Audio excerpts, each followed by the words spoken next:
কেমন আছো সবাই? আশা করি সবাই ভালো আছো। গতকাল ওয়াকফ বোর্ডের যে বিলটা ছিল সেটা অলমোস্ট পাস হয়ে গেছে বলতে গেলে চলে। লোকসভায় পাস মানে রাজ্যসভাতে অতটা মানে আটকানোর সম্ভাবনা নাই।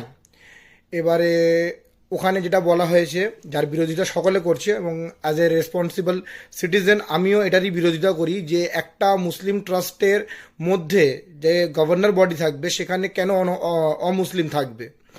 ঠিক তেমনই যেমন তারকেশ্বর টেম্পলের চেয়ারম্যান হওয়া ফিরহাদ হাকিম স্যারকে মানায়নি, ঠিক সেইভাবেই একটা মুসলিম ট্রাস্টের মধ্যে একটা অমুসলিম থাকাটাকে মানায় না।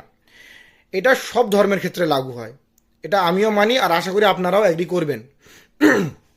এবারে এই দিকটা তো গেল যে সত্যি এই বিলটা যুক্তিযুক্ত নয়। সে শুধু এই বিল বলে নয়, যদি কোনো মন্দিরে যদি মানে অহিন্দু লোক যদি অ্যাপয়েন্টেড হয় তারও বিরোধিতা আমরা করব। এবার আমার প্রশ্ন হচ্ছে আমার মুসলিম ভাইদের কাছে, আমাদের নিজেদের কাছে, ওয়াকফ বোর্ড আমাদের দৈনন্দিন জীবনে কি কাজে এসছে, এটা একটা প্রশ্ন থেকে যায়। আমাদের ছেলেপুলে, আপনি দেখছেন আপনার ছেলেপুলে পড়ার সময় স্কুলে কি কোনো সময় স্টাইপেন এসছে? আপনার মেয়ের জন্য কি কোনো মুসলিম গার্লস কলেজ বানিয়েছে? স্বাধীনতার আগে হিন্দু স্কুল, হেয়ার স্কুল এগুলো বানিয়ে গেছে তারা। স্বাধীনতার পরে এতদিন চলে আসছে, তাদের এত পরিমাণ প্রপার্টি, সেই প্রপার্টি থেকে যে পরিমাণ টাকা তারা অর্জন করছে সেই টাকাটা কোথায় খরচা করছে? কোনো পার্টিকুলার পার্টিকে দিচ্ছে কি যারা নিজেদের কাজের জন্য সেই টাকাটাকে ইউজ করছে?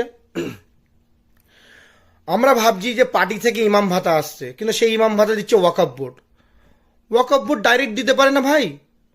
ওয়াকফ বোর্ডের এত ইনকাম, এত প্রপার্টি, এত এত সমস্ত জায়গা থেকে টাকা তুলছে, তো মুসলিমদের মানে ওয়েলফেয়ারের জন্য, ভালোর জন্য কোথায় ইউজ করছে সেটা আমাকে দেখাক, সেটা আমাকে সেই জিনিসটার প্রুফটা তো দিক। না হলে কি করে হবে? আমরা যে এতটা হেল্প করে যাচ্ছি তোমাদেরকে, ধরে নাও কেউ জমি দিয়ে দিচ্ছে, মানে দিয়ে এসেছে, তা নাহলে ওয়াকফের কাছ থেকে এলো, ওয়াকফের কাছে এত প্রপার্টি এলো কোথা থেকে, তাই না? বারবার ওয়াকফ বোর্ডের যারা হর্তাকর্তা বসে আছে তাদের বিরুদ্ধে কিন্তু দুর্নীতির অভিযোগ উঠেছে। তারা সেই জমিগুলো এবং সেখান থেকে আসা টাকাগুলোকে তছরূপ করেছে, তারা নিজেদের কাজে ইউজ করেছে, তারা পাবলিকের ভালাই ইউজ করেনি। তাদের বিরুদ্ধে বারবার এই ধরনের অভিযোগ উঠেছে। সেই অভিযোগগুলো কি? আর আমরা, আপনি আপনি অ্যাজ এ নর্মাল মানুষ বলুন না, আপনি কোনোদিন শুনেছেন যে আপনার দৈনন্দিন লাইফে ওয়াকফ কোনো কাজে এসছে? আমার তো আসেনি ভাই। আর ওয়াকফ কেন কাজে আসছে না? এই যে দিনে দিনে মুসলিম পপুলেশনের মধ্যে এত ভিখিরি বেড়ে যাচ্ছে, কেন বেড়ে যাচ্ছে? এগুলো কন্ট্রোল কে করবে? আমরা নর্মাল মানুষরা বেরোবো